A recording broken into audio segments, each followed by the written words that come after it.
Bro dan sis, selamat jumpa kembali dalam renungan pembawa sukacita. Salam sukacita, berkah dalam. Pada hari ini, bro dan sis, saya ajak merenungkan firman Tuhan dari Injil Matius pasal 13 ayat 44 sampai 46. Judul perikop dari bacaan ini adalah perumpamaan tentang harta terpendam dan mutiara yang berharga. Renungan pada hari ini saya beri judul memperbaiki nasib. Saya tertarik pada ayat 45 dan 46 yang berbunyi, demikian pula hal kerajaan surga itu seumpama seorang pedagang yang mencari mutiara yang indah. Setelah ditemukan mutiara yang sangat berharga, ia pun pergi menjual seluruh miliknya lalu membeli mutiara itu.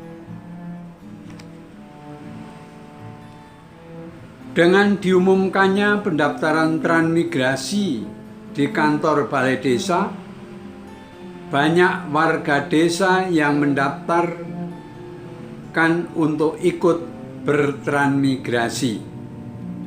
Apa motivasi mereka berani meninggalkan kampung halamannya, sanak saudaranya, bahkan kehidupan lamanya?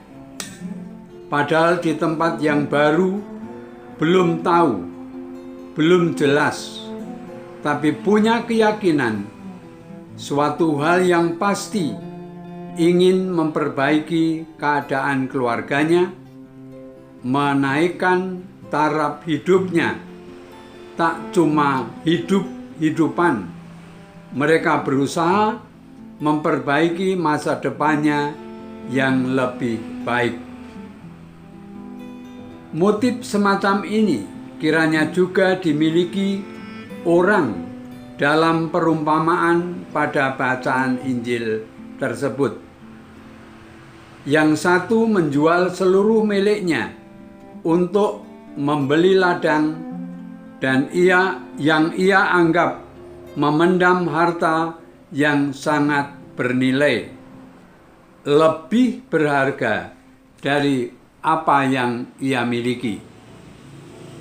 Yang lain melelangkan hartanya, menemukan mutiara yang lebih berharga atau yang lebih berbobot, meninggalkan sesuatu untuk mendapatkan yang lain yang lebih hebat, lebih cemerlang, dan lebih pasti.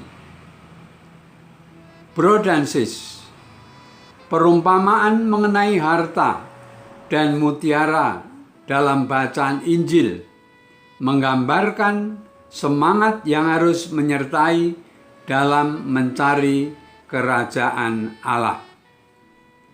Perumpamaan ini mengungkapkan nilai tinggi dari kerajaan surga, yaitu kegembiraan yang ditimbulkan dan komitmen total yang layak diberikan kepadanya. Para rasul merasa tergerak hatinya. Mereka juga merelakan semuanya, keluarganya, pekerjaannya, kariernya, lingkungan hidupnya, karena merasa menemukan sesuatu yang sangat bernilai dalam hidupnya, yaitu Yesus Kristus.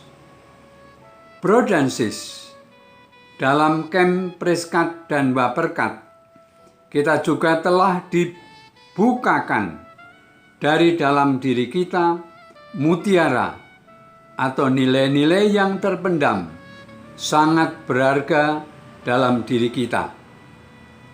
Nilai-nilai yang terpendam itu adalah sabda dan karya cinta kasih Yesus sendiri. Maka perumpamaan dalam bacaan Injil merupakan suntikan bagi kita. Kalau kita yakin menemukan karya cinta kasih Yesus, kita hendaknya juga berani merelakan hal-hal yang bersifat duniawi. Memang ini semuanya adalah dalam proses, tidak gampang dalam perjalanan kehidupan kita. Tetapi inilah kasih dan sukacita yang sejati, yang menyelamatkan, yang membahagiakan kita, dan harus selalu kita hidupi dalam perjalanan setelah camp. Sebagai bahan refleksi, bro dan sis, masihkah kita meragukan karya penyelamatan Yesus dan cinta kasih-Nya? Bersediakah kita terus-menerus membagikan atau menyalurkan kasih Yesus kepada orang lain? Bro dan sis, saya akan men-sharingkan perjalanan hidup iman saya. Saya dibaptis dan menjadi Katolik. Kehidupan lama saya masih melekat. Setelah sering mengikuti retret dan kebangunan rohani Katolik, saya semakin yakin bahwa hanya Yesus yang saya imani, yang saya yakini, yang dapat menyelamatkan, memberi kedamaian, ketenangan, kesejukan, dan sukacita dalam hidupku. Maka dalam suatu retret, saya melepaskan semua apa yang menjadi cekelan atau pegangan dalam hidup saya. Marilah berdoa. Tuhan Yesus, Engkaulah satu-satunya penyelamat dalam hidupku. Karena hanya Engkaulah yang dapat menyelamatkan, membahagiakan hidupku. Selimuti kami anak-anak-Mu dengan darah kudus-Mu, supaya kami dapat tinggal selalu berada di dalam dan bersama Engkau. Amin. Salam sukacita. Tuhan Yesus melindungi, berkah dalam.